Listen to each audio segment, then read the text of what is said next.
ये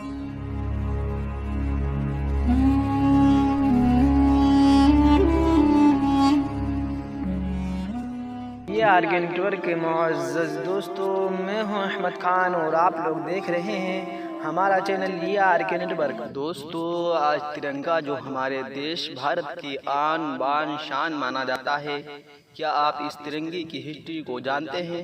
क्या आपने कभी सोचा कि जिस तिरंगे को देखकर हिंदुस्तान में रहने वाला हर शख्स फख्र महसूस करता है, वो झंडा कब बनाया गया था और क्यों बनाया गया था? इस झंडे का जो डिज़ाइन आज हम देखते हैं, ये डिज़ाइन सबसे पहले किस इंसान के दिमाग में आया था? तो दोस्तों, इस तरह की तमाम चीज़ों के बारे में आज की अपनी इस वीडियो में बात करेंगे और अपने देश भारत के झंडे के बारे में बहुत ज़रूरी बातें बताएंगे।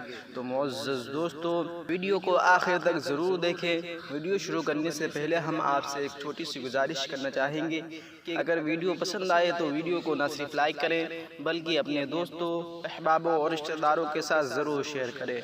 और नए आने वाले हमारे दोस्त हमारे चैनल ये आरके नेटवर्क को ज़रूर सब्सक्राइब करें और कमेंट सेक्शन में हमें ज़रूर बताएं कि आपको वीडियो कैसी लगी। चलिए शुरू करते हैं आज की वीडियो। मुअज़्ज़ज़ दोस्तों, वैसे तो 1857 में अपने देश में रहने वाले लोगों ने अंग्रेज़ों के ख़िलाफ़ बगावत की थी।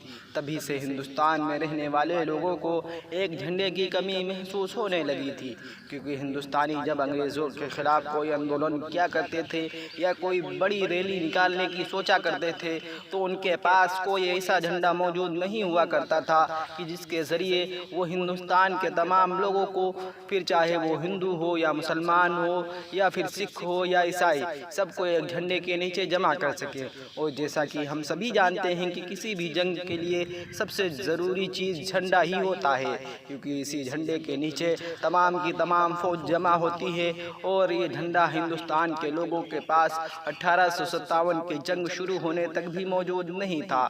लेकिन दोस्तों, अंग्रेज़ों के खिलाफ पूरे हिंदुस्तान में लड़ाई शुरू हो चुकी थी और इसी वजह से लोगों ने अपने अपने इलाके में भारत का झंडा बनाना शुरू कर दिया था। अगर आप अपने देश भारत की हिस्ट्री को पढ़ेंगे तो आपको सबसे पहले 1906 में बनाया हुआ वो झंडा दिखाई देगा जो बंगाल में बनाया गया था।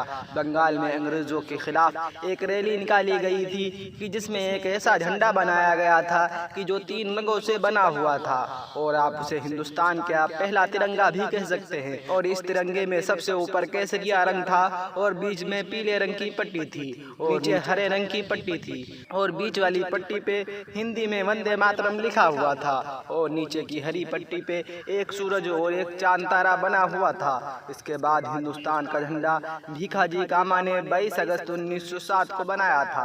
ये झंडा बंगाल के झंडे से थोड़ा अलग था। इसमें सबसे ऊपर वाली पट्टी हरी थी और बीच वाली पट्टी पीली थी, जबकि नीचे वाली पट्टी केसरिया ना होकर लाल थी। बाकी झंडा बंगाल के झंडे ही की तरह था। उसके बाद फादर ऑफ नेशन यानी कि गांधी जी को भी हिंदुस्तान के झंडे की फिक्र सताने लगी थी और उनके दिमाग में भी यही बात घूम रही थी कि हिंदुस्तान का एक ऐसा झंडा होना ज़रूरी है कि जिसके नीचे तमाम हिंदुस्तान में रहने वाले लोग जमा हो सके। गांधी जी ने पिंकली वेंकैया नामी एक शख्स को ये ऑर्डर दिया कि तुम एक ऐसा झंडा तैयार करो जिसमें हरा और लाल दोनों रंग हो और दोनों रंगों के ऊपर एक चरखा बना हो।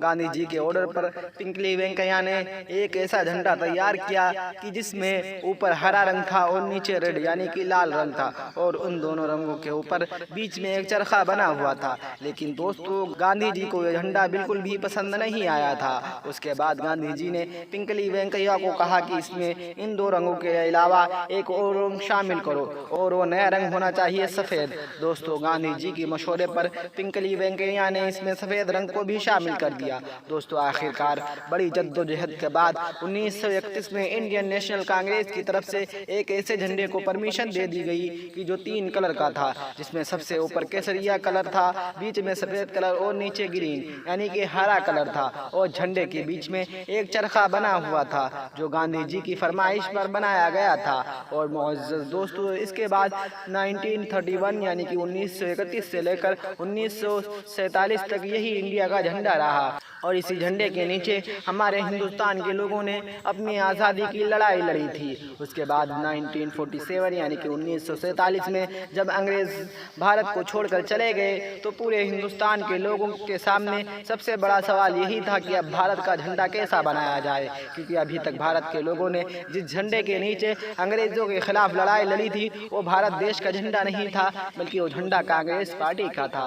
और भारत के झंडे को कांग्रेस पार्टी के झंडे से अलग रखना बहुत ज़रूरी था। इसीलिए सन 1947 यानी कि 1947 में एक ऐसी टीम बनाई गई कि जिसे ये जिम्मेदारी दी गई कि भारत के पुराने झंडे में बदलाव करके इंडिया का एक नया झंडा तैयार करे। मुअज़्ज़ज़ दोस्तों, आपको बताता चलूँ कि इस टीम में जवाहरलाल नेहरू, डॉक्टर भीमराव अम्बेडकर, सरदार वल्लभ भाई पटेल और मौलाना अबुल कलाम जैसे बड़े बड़े नेता शामिल थे। दोस्तों, उस वक्त संविधान सभा के एक जनरल सेक्रेटरी हुआ करते थे जिनका नाम बदरुद्दीन तैयब जी था। बदरुद्दीन तैयब जी ने संविधान सभा के सामने ये प्रस्ताव रखा कि क्यों ना हम भारत के पुराने झंडे से चरखे को निकालकर अशोक का चक्र लगा दें। बदरुद्दीन तैयब जी का ये प्रस्ताव सभी लोगों को बहुत ज़्यादा पसंद आया और फिर हमेशा के लिए बदरुद्दीन तैयब जी के इस प्रस्ताव को मान लिया गया और भारत के झंडे में अशोक के चक्र को शामिल कर लिया गया। लेकिन दोस्तों, बदरुद्दीन तैयब जी ने संविधान सभा के सामने जो प्रस्ताव रखा था वो उनके खुद के मन का आइडिया नहीं था, बल्कि बदरुद्दीन तैयब जी की एक बीवी थी जिनका नाम सुरैया तैयब जी था। उन्हीं के मन में ये आइडिया आया था और उन्होंने कागज पर तिरंगे का एक नक्शा बनाया था और उसमें चरखे की जगह अशोक का चक्र शामिल किया था। और बदरुद्दीन तैयब जी ने कागज पर बने उसी नक्शे को संविधान सभा के सामने पेश किया था, जिसे हर एक ने बड़ी खुशी के साथ कबूल कर लिया था। और आज तक हमारे देश का तिरंगा बिल्कुल उसी तरह है और उसी डिज़ाइन पर लहरा रहा है। लेकिन दोस्तों, जिन सुरैया तैयब जी ने हमारे देश के तिरंगे का डिज़ाइन किया था, हमने उन्हें भुला दिया है। मुअज़्ज़ज़ दोस्तों, आपको वीडियो कैसी लगी कमेंट सेक्शन में ज़रूर बताएं और हमारी इस वीडियो को अपने दोस्तों के साथ ज़रूर शेयर करें। फिलहाल मुअज़्ज़ज़ दोस्तों, आज के हम अपनी वीडियो को यहीं पर ख़त्म करते हैं। वीडियो पसंद आने की सूरत में वीडियो को ना सिर्फ लाइक करें बल्कि अपने दोस्तों, अहबाब और रिश्तेदारों के साथ ज़रूर शेयर करें। और नए आने वाले हमारे दोस्त हमारे चैनल ARK नेटवर्क को ज़रूर सब्सक्राइब करें और साथ में बेल आइकन ज़रूर दबाएँ।